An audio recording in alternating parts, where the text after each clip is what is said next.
EU to resume Gaza-Egypt border monitoring mission on Wednesday. Israel celebrates return of 20 hostages freed by Hamas. Macron unveils new French government to beat budget deadline. A tragedy in South Africa as bus crash claims over 42 lives. Good afternoon, welcome to The World in 30 Minutes on Politics and Business Television. I'm Fatima Abubakar Oyibo. Many thanks for joining us. Details of this news stories and more content to come after the short break. Stay with us.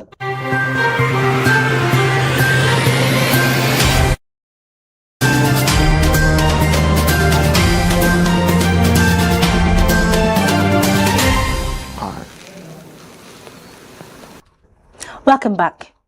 Now to the news in full. The European Union will restart its civilian monitoring mission at the Rafah border crossing between Gaza and Egypt on Wednesday, October 15, as part of efforts to support a newly brokered ceasefire deal. EU Foreign Policy Chief Kaja Kallas confirmed the move, stating the EU stands ready to do its part, following the release of Israeli hostages by Hamas under a US-mediated agreement. The mission, known as EUBAM Rafah, was originally established in 2005 but had been suspended due to instability and lack of cooperation with Hamas. Its revival is seen as a critical step in reinforcing international oversight and facilitating humanitarian access in the region. Israel has confirmed the safe return of the final 20 living hostages held by Hamas in Gaza, marking a pivotal moment in the ceasefire agreement brokered by U.S. President Donald Trump. The hostages were released early Monday and reunited with their families, prompting emotional scenes across the country and a wave of public celebration. The Israel Foreign Minister posted "Welcome Home" on social media, naming each of the freed individuals, including Matan Angrest, Garli Berman and Ziv Berman. In exchange, Israel is expected to release approximately 2,000 Palestinian prisoners, including hundreds serving life sentences. The hostage release is part of a broader peace framework that includes troop withdrawals and renewed humanitarian access to Gaza.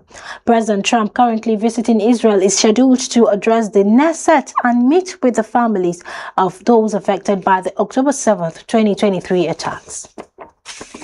Israeli Prime Minister Benjamin Netanyahu has officially declined an invitation to attend the Gaza Peace Summit in Sharm el-Sheikh, Egypt, citing observance of a Jewish holiday. The summit, organized to discuss post-ceasefire arrangements and regional stability, was expected to bring together key international leaders, including Palestinian President Mahmoud Abbas. The invitation was reportedly brokered by U.S. President Donald Trump during his visit to Israel, by Netanyahu's office confirmed that the Prime Minister would not participate due to religious commitments. The summit continues without Israel's top leadership as global stakeholders deliberate the next phase of the peace plan and humanitarian efforts in Gaza. Meanwhile, torrential rains triggered by tropical storms Priscilla and Raymond have unleashed devastating floods across central and southeastern Mexico, raising the death toll to at least 44. The hardest hit states include Veracruz, Hidalgo, Puebla, Querétaro and San Luis Potosi, where landslides and flash floods have swept away homes and infrastructure. Emergency services are still searching for dozens of missing persons, with fears that the number of casualties could rise as rescue efforts continue. The storms have left more than 320,000 residents without electricity and damaged over 16,000 homes. Roads and bridges have been washed out, complicating access to affected areas and slowing relief operations.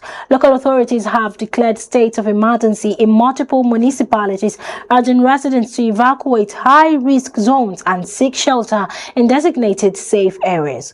President Claudia Sheinbaum has deployed military units to assist with rescue and recovery, pledging full federal support for victims. She assured citizens that no one will be left without help as humanitarian teams race to deliver food, water, and medical aid. The government is also coordinating with international partners to bolster disaster response and prevent further loss of life. French President Emmanuel Macron has announced a new government lineup just days before the deadline to present the 2026 draft budget to Parliament. The reshuffle follows a week of political turbulence that saw Prime Minister Sébastien Lecornu resign and then be swiftly reinstated. Macron's move aims to stabilize the administration and push through a much-needed austerity budget amid a deeply divided legislature. In the new cabinet, Jean-Noël Barrot retains his role as foreign minister, while former Labour Minister Catherine Vautrin takes over the defense portfolio. Roland Lescure has been appointed economy minister, and environmental advocate Monique Barbot joins the team. Lecornu described the lineup as a mission-driven government focused on delivering the budget before year's end, despite threats from opposition parties to challenge the cabinet's legitimacy. You're still watching The World in 30 minutes live on Politics and Business TV. Still to come, border tensions escalate, Taliban and Pakistani forces clash. Stay with us.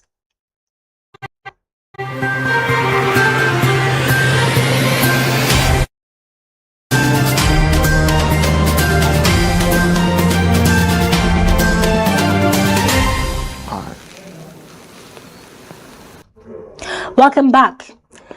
Deadly clashes erupted between Taliban fighters and Pakistani military forces along Afghanistan-Pakistan border on the night of October 11th to 12th, marking one of the most violent confrontations in recent years. Afghan officials claim their forces killed 58 Pakistani soldiers in retaliation for alleged airstrikes inside Afghan territory. Pakistan, meanwhile, reports 23 of its soldiers killed and says it captured 19 Afghan border posts, killing over 200 Taliban-affiliated fighters.